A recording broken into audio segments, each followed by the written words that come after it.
Hello everybody, welcome back. See, in this video let us go through valence bond theory.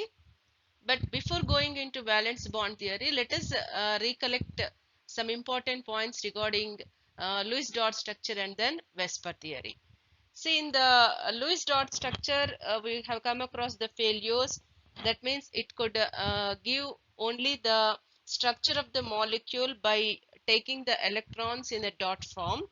And then in the Vesper theory, it could give the geometrical shapes of the molecules, but theoretical basis for the electrostatic repulsions for the orbitals containing the shared pair of electrons is not clear. And even the Vesper theory has some limited applications. So to overcome these limitations, two other important theories were proposed. One is the valence bond theory and the other one is the molecular orbital theory. So now we'll go through the valence bond theory. See, this theory was it was introduced by Hitler and London, and it was developed by Pauling and Slater. It was introduced by Hitler and London, and then it was developed by Pauling and Slater. So before going into this in detail, see, the valence bond theory is based on the knowledge of atomic orbitals, electronic configuration of elements, the overlap criteria of atomic orbitals, the hybridization of atomic orbitals. So to start with, let us consider the formation of a molecule like H2, which is the simplest of all the molecules. So let us consider two atoms, A and B. So you can think that it is a hydrogen molecule H2. So consider one atom hydrogen as A and the other as B. Okay. This is the atom A and this is atom B. So with its one electron in A and its one electron in B. When these two are at a distance, you don't find any interactions between them. When the two atoms are at large distance, you will find no interactions between them.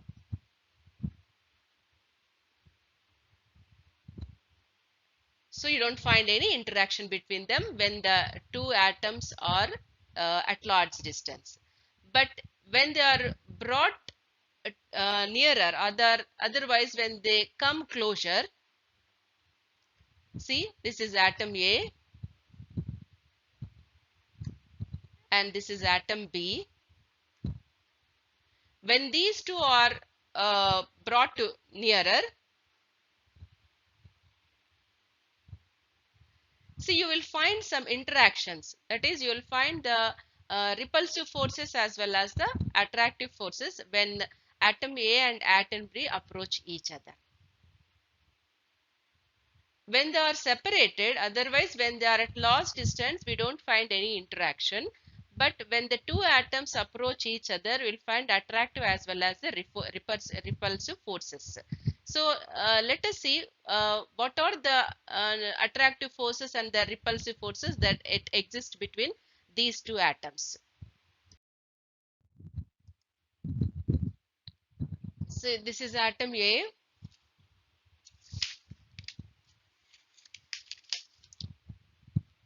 and this is the atom B. So when they are apart, you don't find any interactions, but when they are brought closer, two types of forces exist. The first force, if you see the attractive forces between the nuclei of one atom and its own electron. See, this is the nuclei, atom A, nuclei and its electron. So you will find an attraction between these two. Similarly, atom B with the nucleus of this and its own electron. So you are finding the attractive forces. The other attractive force is nucleus of A and the electron of B. Similarly, nucleus of B and the electron of A. So like that you will find two types of attractive forces. Similarly, you will find the two types of repulsive forces. Electrons of atom A and electron of atom B is one repulsive force, and the nucleus of atom A and the nucleus of atom B. So like that you will find the two repulsive forces. So these are the forces which arise between atom A and B when they are brought closer together. But experimentally it was found that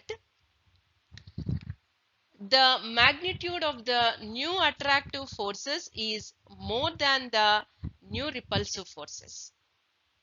New attractive forces, that is attractive force between the nucleus of atom A with that of the electron of other atom, and the nucleus of atom B with the electron of A. So these are that. So the new attractive force will be more than the new repulsive force. The repulsion between the electron and the nucleus and the nucleus. And finally a stage is reached where the two forces balance each other and acquire a minimum energy. So two types of, see here, new attractive forces and new repulsive forces are existing. But finally a stage is reached where the forces of the net forces of attraction, they balance the forces of repulsions, and then the acquire the minimum energy. That means the attractive forces and the repulsive forces will be balanced so that the molecule attains the minimum energy. So the so formed paired electrons in the overlapping orbitals. So that means when they are brought together, you will find a pair of electrons in the portion which atom B enters into the atom A. So that is called as the overlapping portion. So the so formed the electron pairs in the overlapping part, they are attracted to the nucleus of both the atoms. They are attracted by the nucleus of A and the nucleus of B. So that will make it the two atoms bind together. So this bonds the two atoms together. See, this is the atom A, this is atom B. See, when they are brought closer together, see, you are finding that a pair of electrons is present in the overlapping portion. This is the overlapping portion.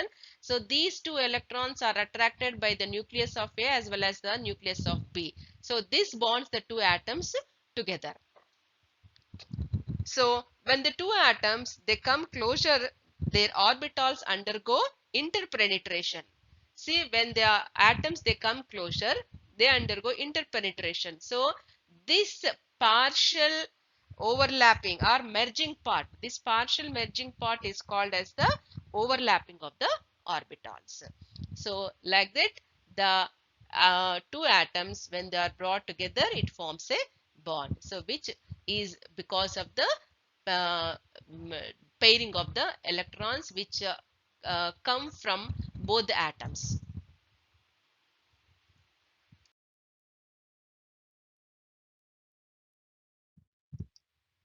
So depending on the type of overlap, covalent bond is classified into two types. Overlapping means merging of the orbitals, otherwise interpenetration of the orbitals. So depending on the type of the overlapping, that is where what uh, what type of orbitals are coming closer for overlapping, depending on that the covalent bond is classified into two types. One is the sigma bond, another one is the pi bond. Now sigma bond, a covalent bond that is formed by the overlap of the two orbitals along the internuclear axis. So the type of the covalent bond formed by the overlap of the orbitals along the internuclear axis. So it is also called as end-to-end, otherwise head-on overlap, or the axial overlap.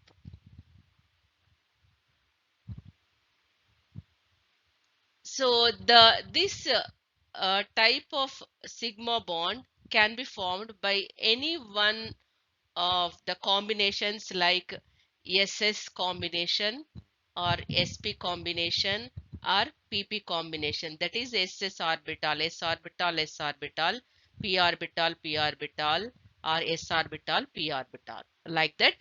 So the sigma bond can be formed by the combination of such orbitals. Now let us see one by one. The first type of combination for sigma bond formation is SS overlap. That means one s orbital and another s orbital, when they are brought closer together, so they are along the internuclear axis, a sigma bond is formed. Such type of overlap is called as the SS overlap. So that means there is the overlap in between the two s orbitals having half filled. Half filled. That means in one orbital one electron, in the other orbital a single electron. When such orbitals are brought closer, so along the internuclear axis, they form a bond. Such type of bond is called as a sigma bond, and the combination is SS overlap. For example, if you see the hydrogen molecule, it is H2, and whose atomic number is 1, and the electronic configuration is 1s1. So that means here in the s orbital one electron is there. So that s orbital, it is 1s, one electron is present. So 1s orbital of one hydrogen and the 1s orbital containing the unpaired electron of another hydrogen. So such two hydrogens containing unpaired electrons, that is half filled s orbitals, when they are brought closer together along the internuclear axis, they form a bond, and that is the SS sigma bond. So in the formation of H2 molecule, you will find that the 1s orbital of one hydrogen containing unpaired electron overlap with the 1s orbital of another hydrogen containing unpaired electron of opposite spin. When those two are brought together, so they overlap along the internuclear axis and form a bond called HH bond, and the molecule is H2.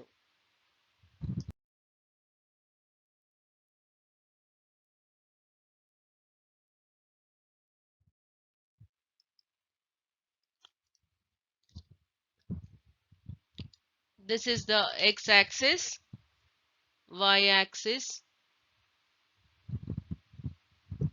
and the z-axis.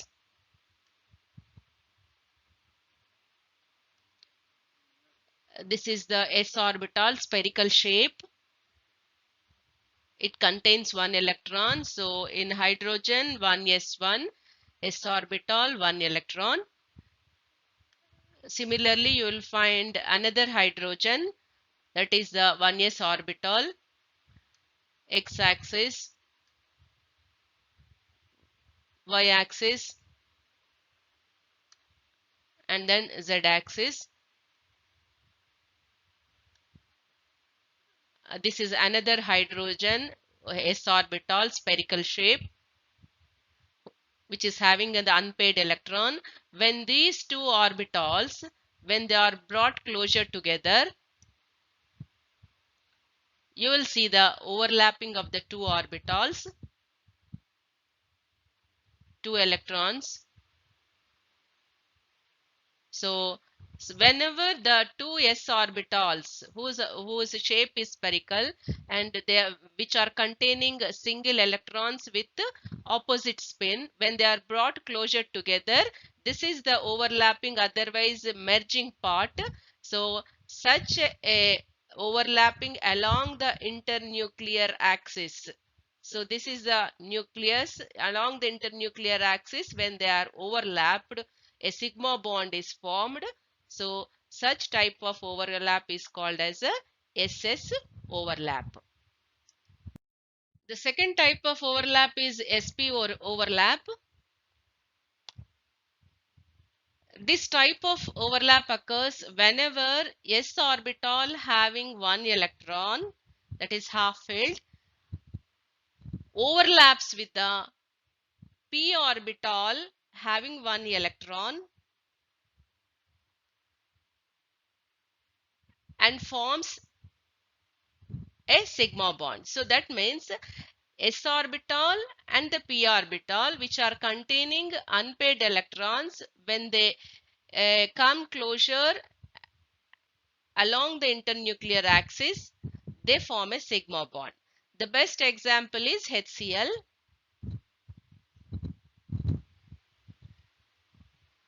Hydrogen, whose atomic number is 1, its electronic configuration is 1s1. So that means in the s orbital, it is having one electron. And in the chlorine, whose atomic number is 17 and the configuration is 2, 8, 7, that is 1s2, 2s2, 2p6, 3s2, 3px2, 3py2 and 3pz1. So that means in the 3p, you are finding 5 electrons. These 5 electrons are distributed as in the px 2 electrons, py 2 electrons, and in pz 1 electron. So that means pz is having unpaired electrons. So it will, this p orbital containing unpaired electron will overlap with the s orbital of hydrogen, which is also having the unpaired. So in the formation of HCl, you will find that s orbital having unpaired electron, that is s orbital of hydrogen containing one electron, and the 3pz orbital of chlorine, which is also containing unpaired electron, will overlap, giving rise to HCl bond, and the molecule is called as HCl molecule. So here you will find S and P overlaps, S of hydrogen and P of the chlorine. So such type of overlap is called as a sp overlap. Now we'll see the next overlap. Before going for the next overlap, let us have a look of sp overlap, the s orbital and the p orbital overlap. X-axis, y-axis, z-axis, and this is the s orbital of hydrogen containing one electron, that is the 1s orbital of hydrogen. When it overlaps, otherwise when it is brought closer together or whenever they come closure, this is the z orbital of the z-axis, that is the pz orbital of chlorine, which is also having unpaired electron. When these two are brought closer together, this is the 3pz of chlorine. When these s orbital of hydrogen and the pz orbital of the chlorine, when they are brought closer together, you will find the overlap along the internuclear axis, giving rise to a sigma bond. See, this is the s orbital of hydrogen and this is the pz orbital of chlorine. So when they are brought closer together, so they overlap along the internuclear axis, giving rise to a sigma bond. So this is the HCl molecule. The next type of overlap is pp overlap. This type of overlap occurs whenever p orbital having half filled overlaps with another p orbital having half filled. So that is whenever both the p orbitals are containing unpaired electrons are there, when they approach each other, then such type of overlap occurs. That is called as a pp overlap. But the pp overlap is of two types. That means two ways you can overlap the p orbitals. One is the along the internuclear axis, and the second one is the lateral overlap. That is a parallel overlap. You can call it as a parallel overlap, lateral overlap, otherwise sideways overlap. Now we'll see the pp overlap along the internuclear axis. The example I'm taking is chlorine molecule Cl2. The atomic number of chlorine is 17. and whose electronic configuration is 1s2, 2s2, 2p6, 3s2, 3px2, 3py2 and 3pz1.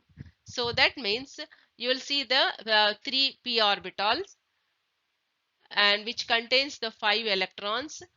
In px you will find 2, py you will find 2, and then pz you will find 1 electron. So that means the pz orbital having the unpaired electron. So in the pp overlap you will find that that is a chlorine molecule. The pz orbital containing, that is a 3pz orbital containing unpaired electron, will overlap with the 3pz orbital of another chlorine which is also having the single electron with opposite spin, will overlap and form a molecule, that is the Cl2 molecule, and the bond between two chlorine atoms is a sigma bond. Okay, so this is the type of the pp overlap along the internuclear axis. Now we'll see the molecule shape, that is the pz orbital. So we'll take the two pz orbitals and we'll see how they are overlapping. This is the x-axis, this is the y-axis, and this is the z-axis. This is the pz orbital containing one electron. This is the 3pz of one chlorine atom. It will overlap, otherwise it will come closer to the other pz orbital of chlorine, another chlorine. This is px axis, x axis, and this is y axis, and the z axis. This is the pz orbital, and even this is also containing an unpaired electron. So when these two 3pz orbitals, when they are brought closer together, you will find that they overlap along the internuclear axis. Overlap along the internuclear axis. So pz of one chlorine and the pz of another chlorine, when they are overlapping along the internuclear axis, a sigma bond is formed. So this is the Cl2 molecule, in which you will find that the pz orbital of one chlorine and the pz orbital of another chlorine having unpaired electrons of opposite spin, and then when they overlap, they give a sigma bond. Such type of overlap is called as a pp overlap along the internuclear axis. The second way we can overlap the p orbitals is lateral overlap, which gives rise to a pi bond. So for the formation of a pi bond, the overlapping should be sideways, otherwise lateral. It is also called as a parallel overlap. So that means in the formation of the pi bond, the two atomic orbitals which are approaching each other, otherwise which are overlapping each other, they overlap in such a way that their axes remain parallel to each other, but they are perpendicular to the internuclear axis. So the two orbitals which are overlapping, they are parallel to each other, but they are perpendicular to the internuclear axis. See, the orbitals that are formed due to this sideways, otherwise due to this lateral overlapping, they consist of two charged clouds, one above and one below the plane of the participating atoms. Now see, this is the p orbital, one p orbital, and if you take another p orbital, this is another p orbital. So when these two orbitals are brought closer together, or when they approach each other, then This is the overlapping part. So when you look at the overlapping part, you will find that uh, the overlapping portion will be less when compared to the overlapping along the internuclear axis. So that means in along the internuclear axis, if the overlapping occurs, the bond is a strong bond, that is sigma bond is a strong bond. Whenever the overlapping occurs along the that is a parallelly, otherwise sideways, the overlapping will be less, so which leads to a weak bond. So pi bond is weaker than a sigma bond. So pi bond always occurs only when a sigma bond is formed. So without sigma bond, no pi bond exists. Now we'll see one molecule where you will find the pi bond. Now let us see an example where you find a pi bond. Here I am taking oxygen as the example. Oxygen, its atomic number is 8 and its electronic configuration will be 1s2, 2s2, 2px2, 2py1 and 2pz1. So that means in that is the p orbital, that is 2p orbital, it contains 4 electrons. So in the 2px you will have 2 electrons, 2py 1 electron, 2pz 1 electron. So px 2 electrons, py 1 and pz 1 electron. So first the py orbital, that is the 2py orbital which is having unpaired electron, will overlap with the 2py orbital of another oxygen atom which is also having unpaired electron but of opposite spin. Though they, when they come closer, they overlap along the internuclear axis, giving a sigma py py bond. So in the formation of oxygen, the 2py orbital of one oxygen atom containing unpaired electron and the 2py orbital of another oxygen containing unpaired, both they are having opposite spin, so they overlap along the internuclear axis and give a sigma py py bond. Now you are having the pz orbital. So pz orbital is also having single electron.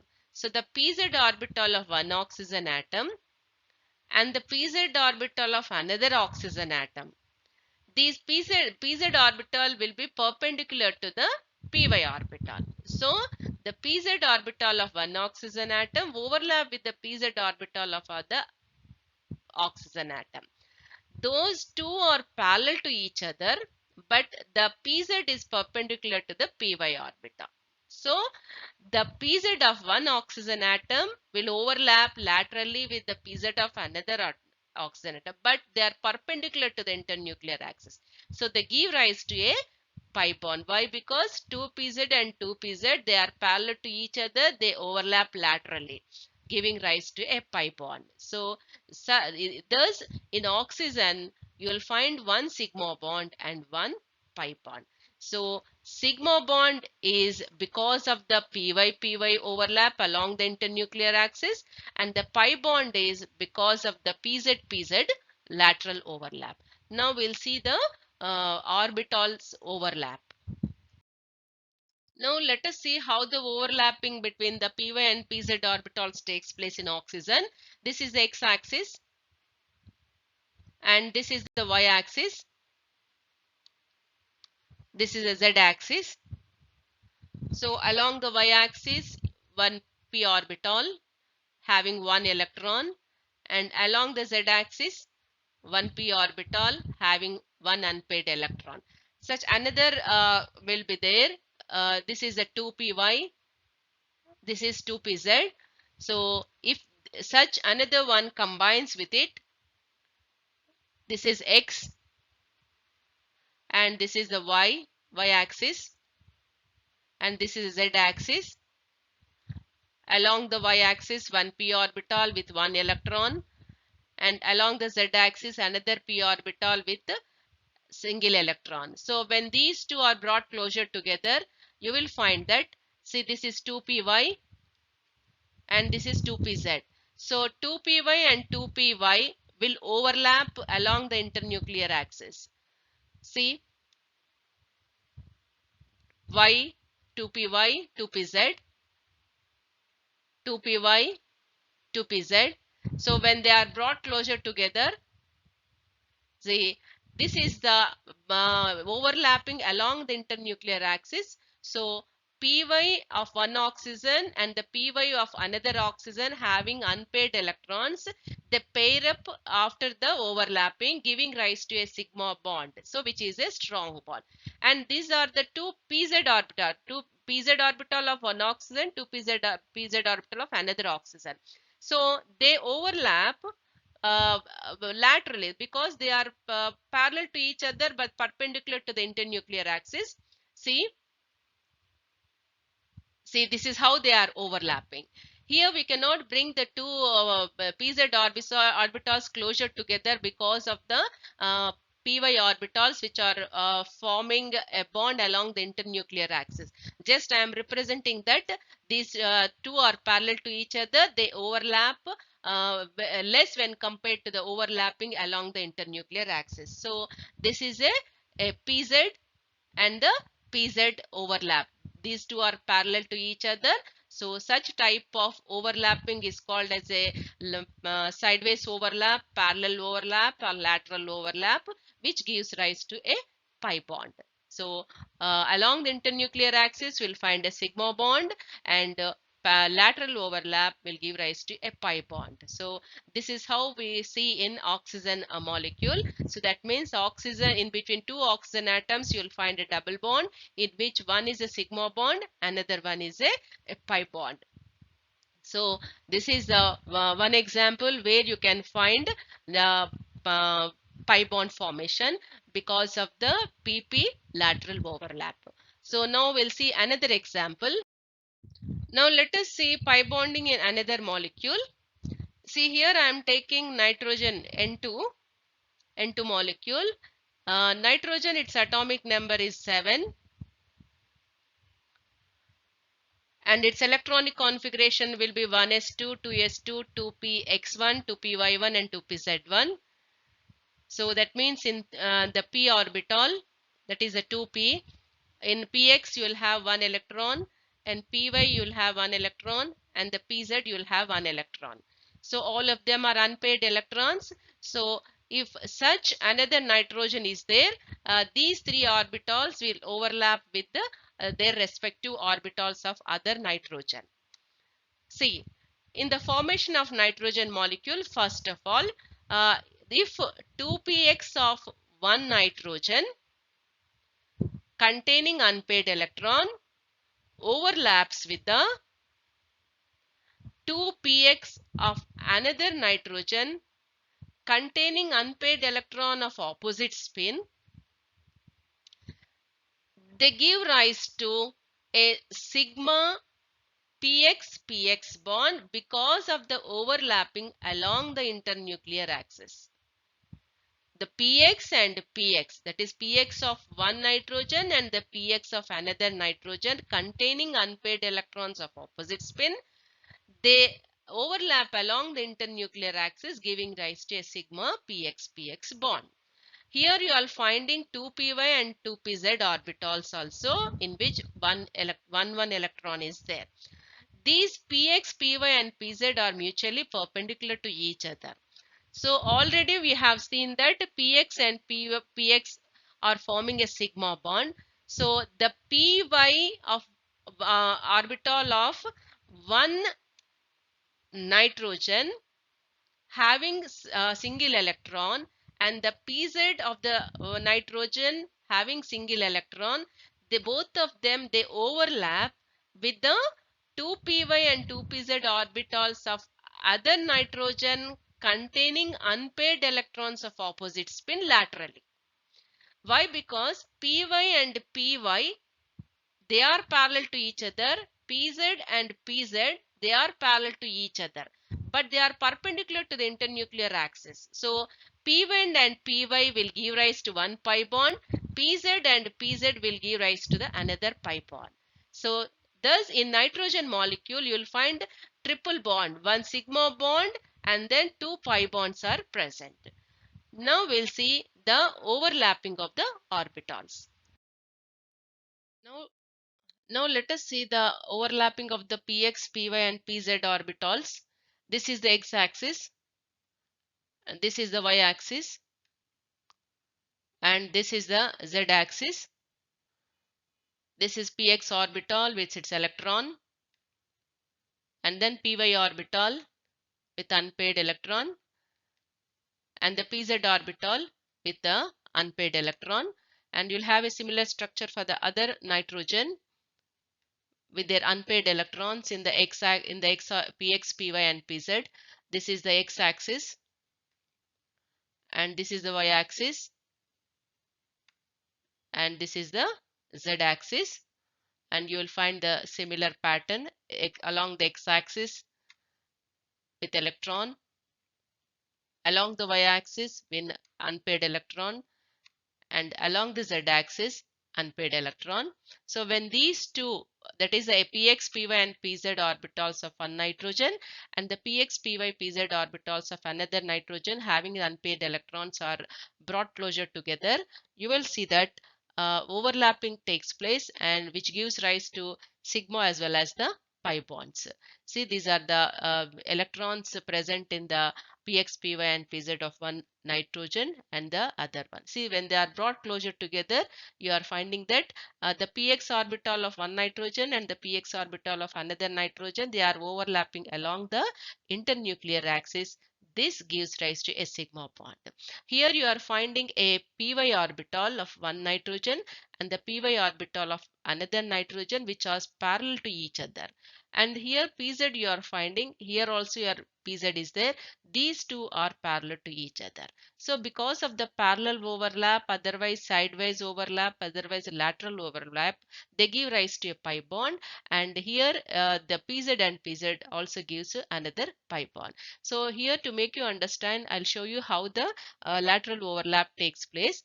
Say the pz and then pz. So overlapping. Then py,